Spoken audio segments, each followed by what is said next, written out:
I just want to start with where we left off in this morning's episode. Maybe you saw our special episode or listened to it that just hit on Pete Hegseth and the rape allegations against him that are making headlines all over the media. I need to talk to you about this one more time because the way this is being covered is disgusting. It is disgusting and it is grossly unfair.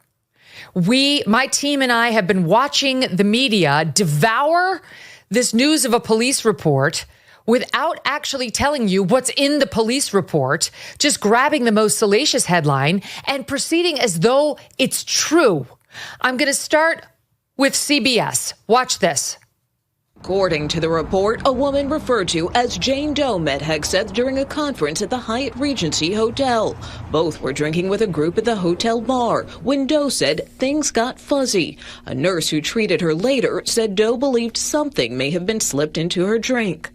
She then recalled being in a hotel room when Hegseth took her phone from her hand. When she got up to leave, Hegseth blocked the door with his body.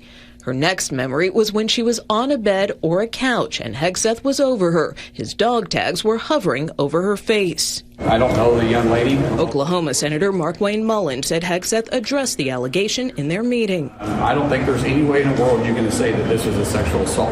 What makes you so confident about that? Have you read the report? I actually have. I've got it right here. I read the report too. It's pretty clear that of what took place. It was pretty clear that it was. She definitely wasn't drugged to a room. It was two people flirting with each other. Well, it also said she couldn't get out of the room. Well, that's one person's opinion. Hegseth's attorney told CBS News police found the allegations to be false and claimed it was Hegseth who was intoxicated and the woman who was the aggressor. He also confirmed the Fox News host paid the woman an unknown sum of money after she threatened to sue, fearing it could cost him his job. That is disgusting. No, don't retext it to me. I'm talking to my team off mic. What's this woman's name? Don't text it because I have something open on my text that I need. What is it? Nicole Killian? Nicole Killian. You're a hack. Do your fucking homework, you absolute loser. It's really not that hard. It's called reading. You claim you did it. Do it. Do it and then report what's actually in the actual police report. What a disgusting cretin. This is disgusting. He's been accused, I believe, falsely of rape. But you don't have to believe as I do, Nicole. It's fine if you see it a different way. However, you must report the facts. Those are the rules of our business. Anybody who doesn't report the exonerating facts for Pete Hegseth in this report is a hack and should be treated accordingly. And it's not just CBS News, all right? We pulled... In fact, before I get to the other examples, let me just recap for you because many of you are living your lives and aren't able to listen to every episode we put out. But we went through this thing in great detail. It's an hour long. Highly recommend you listen. And we released it this morning. And I just wrote down the highlights of it for my team so that they could go check all the news reporting to see whether this stuff was in there. Okay? You know the allegations. Jane Doe, that's what she's going by, claims that she and Pete hooked up. She claims it was a rape. He claims it was a hookup at an event for some California Republican women's group in October of 2017.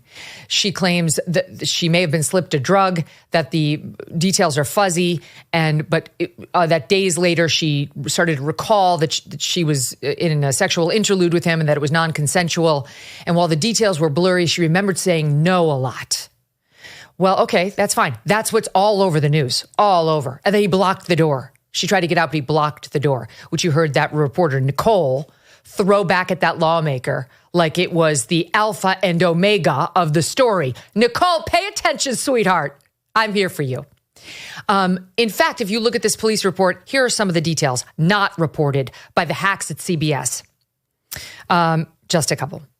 Jane Doe, we don't get to know her name. We only get to know Pete. We get to see Pete Hegseth, rape defendant, but we don't get to know anything about Jane Doe. What's Jane Doe's history? Has Jane Doe accused others? Is Jane Doe known as a credible and truthful person? Does Jane Doe have a history of dishonesty or potentially even criminality? We don't get to know any of that because we protect, quote, sexual assault victims, even if we don't know if they're a sexual assault victim, even if no one's ruled that they're a sexual assault victim. Even those of us at Fox News who came forward against Roger Ailes understood that our identities, like yours truly, would eventually be made known to him so that he could defend himself, and ultimately were leaked to the news anyway. But Jane Doe gets to remain anonymous while making an allegation like this. That's where we are. Here are some of the things in the police report that Nicole claims she read. Jane Doe was seen by an eyewitness flirting with Pete Hegseth at Knuckles Bar, which is attached to the Hyatt Regency at which they were both staying and in which he gave the speech, including touching his leg or arm prior to the alleged sexual assault. They were at Knuckles Bar around midnight. The alleged sexual assault happened between 2 a.m. and 4 a.m. She was seen in the bar flirting with him, including touching him. 2 witnesses at the bar, women who we believe were at the conference with her. She was one of the workers for this conference. 2 witnesses at the bar say Jane Doe did not appear out of control, intoxicated, or drugged. She did not look that way to anybody. She appeared completely in charge of her faculties. She tells the police she only had 1 glass of champagne that evening. 1 glass, that she had been drinking more than normal earlier that day, she said, but that night she only had 1 glass of champagne, according to her, and everyone around her says she appeared in control of her faculties and not drugged, not intoxicated. One woman said she might have been buzzed, but she wasn't drunk. Cops say videotapes that they reviewed show her at 1:15 a.m. and a second one at 1:30 a.m. with Pete. 1:15 a.m., she and Pete are walking out of the Knuckles Bar, presumably back to his hotel room. She claims as his handler, she was just getting him from A to B. And at 1:30, they were stopped because they had an argument poolside about, quote, his treatment of women. Totally inappropriate boundary crossing by this woman already. You're his handler. You don't know each other. You don't have any right to talk to him about how he treats women. Stay in your lane. You've behaved unprofessionally. You've already crossed a line. By the way, according to the eyewitnesses, Pete was drunk. He'd been drinking beer, not hard alcohol, but was drunk by virtually everybody's assessment other than Pete's. They are seen at 1:15 leaving Knuckles and walking. They're arm in arm. They're arm in arm, and she is smiling. She does not appear drunk on the videotape. She appears in control of her faculties and is not stumbling. Read the police report, Nicole. At 1:30 a.m., they get stopped by a hotel front desk guy who was filling in for security because 2 hotel occupants called and complained about a loud argument poolside. The guy went there to get them under control. Pete was yelling. I don't know if she was yelling, but they were having some sort of an argument.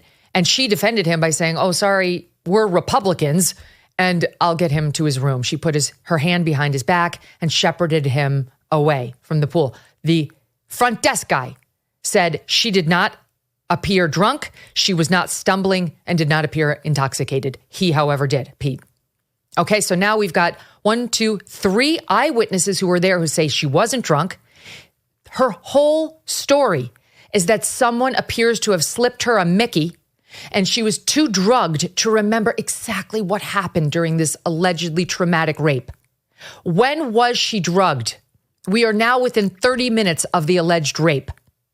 She is seen by 3 eyewitnesses and on 2 videotapes reviewed by police looking absolutely fine. Within 30 minutes or so, she will be allegedly raped. When did she get intoxicated? When did someone slip her the drug? The hotel front desk clerk, we mentioned him. Then she goes to his hotel room between 1:30 and 2 in the morning. This was within moments after the videotape, and the eyewitness hotel front desk clerk said she did not look drunk. She goes into his room, and she is texting with her husband, it appears, from the room. The husband is down the hall with his children, their children, in their own hotel room, looking for his wife. He texts her around 2 a.m. saying, I don't remember the last time you were out at 2 a.m. Like, where are you? And no response. And then after 2 a.m., he goes down to Knuckles Bar looking for his wife. No one's there. Then at 2 additional times, I think it was 2:56 a.m. and 3:40 a.m., he calls his wife's phone, no answer. She's still in there with Pete. According to the police report, she comes back home to her hotel room with her husband and her 2 children sleeping. The kids sleeping. I don't know if the husband was. He had just called her at 3:40. And according to the husband, she does not appear drunk. The husband says she's not stumbling, she's not slurring, and she's apologetic. And what does she tell the husband? That she, quote, must have fallen asleep. Pete Hegseth said they went back to the room. It was consensual. They had sex. She felt guilty. Her husband was down the hall, and she told him that she would tell the husband that she fell asleep. The husband told the cops individually, he's not talking to Pete. She told me when she got home at 4 a.m. when she looked fine, she must have fallen asleep. Pete, simultaneously talking to the cops, not talking to the husband, says she felt guilty and she told me she was going to tell the husband that she fell asleep. She was in that room for, at best, an hour and 50 minutes, an hour and 55 minutes, because she was home by 4 a.m. At 1:30 a.m., she was seen looking totally fine and not intoxicated. When did he give her a Mickey? When did he slip her the alleged Rohypnol that made her so drunk and drugged out that she couldn't remember anything about this alleged rape? She shows up, the husband says she looks fine, and she's sorry. She doesn't wake up the next morning and run to the cops. In fact, it's not another 30 hours or so before she then has sex with her husband, and it all comes rushing back to her that she was allegedly raped by Pete Hegseth. I'm sorry, but this is a crock of shit.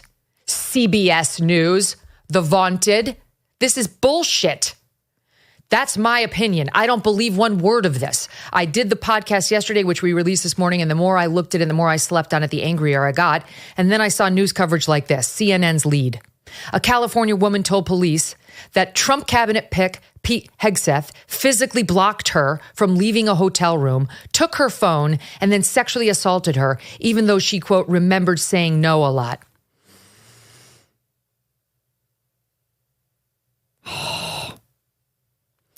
NBC lead line. A woman told police that Pete Hegseth, President-elect Donald Trump's choice for defense secretary, took her phone and blocked her from leaving his hotel room before sexually assaulting her in 2017 after a convention in California, according to official records of a police investigation released Wednesday. This is a lot. You go through the reporting. Let's see. Looking at just okay. Who reported that she was back at her hotel room by 4 a.m. and her husband said she was not slurring or stumbling and that she was apologetic? New York Times? No. Washington Post? No. CNN? No. NBC? No. No one thought that was relevant? Did anybody sit down to do the fucking timeline? All you get in these reports is that the whole night was fuzzy. She was drunk for several hours or fuzzy, drugged for several hours. You don't think it's relevant that if you look at the timeline as laid out by the cops, at most we have a 2-hour window in which they are alone. She's seen 1/2 an hour before it looking totally fine, but thanks to 2 videos and 3 independent eyewitnesses. And so when did she get drugged, folks? She was in there for 2 hours, and on the back end, her husband says she didn't look drunk. And you don't report any of that? Nothing? None of that is relevant to you? Here's another thing. The police asked her to participate in a pretext call where she calls Pete Hegseth back and says, hey, remember that time you raped me? Why'd you do that, Pete? Why did you block the door and not let me out and do all the terrible things I told the cops you did? And guess what she said? No. No, I refuse. That too is suspicious. You could explain it by saying a rape victim doesn't want to confront her rapists. I get that. That's one possible interpretation. Another is she knew he'd say, what the F are you doing, Jane Doe? You know this was consensual. And then start offering a bunch of details that made that seem very clear and obvious and true, like a truth teller sounds. So she declined to do this. Did anybody report that? I didn't know about it until I read the police report. Let's see. New York Times, did you report it? No. Washington Post? No. CNN? No. NBC? No. And this is unbelievable. They don't want you to know. Did anybody point out that she went to Pete's hotel room between 1:30 and 2 within moments after the videotape and all the eyewitnesses say she did not look drunk? Did the news offer you that timeline so you could draw your own conclusion?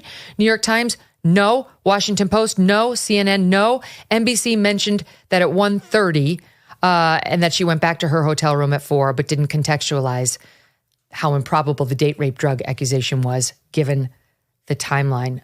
We can do this all day. We can say, you get it. I'm angry. This is wrong. Now he must be confirmed. For those of us holding our breath for the past several months, we can finally exhale. Doesn't it feel like that? Work can finally be done on the major issues this country is facing, and it will be.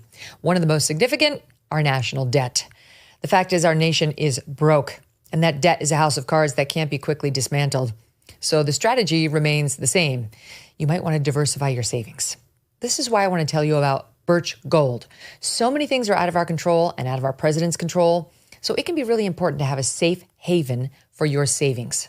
Birch Gold Group can help you convert an IRA or 401k into an IRA in physical gold. And the best news is it doesn't cost you 1 cent out of pocket.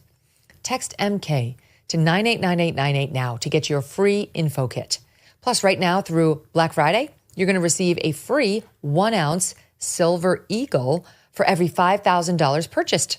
Protect your savings with Birch Gold. Text MK to 989898 and claim your eligibility for free silver today. Thanks so much for watching. If you like what you just saw, hit the subscribe button for more clips and full episodes.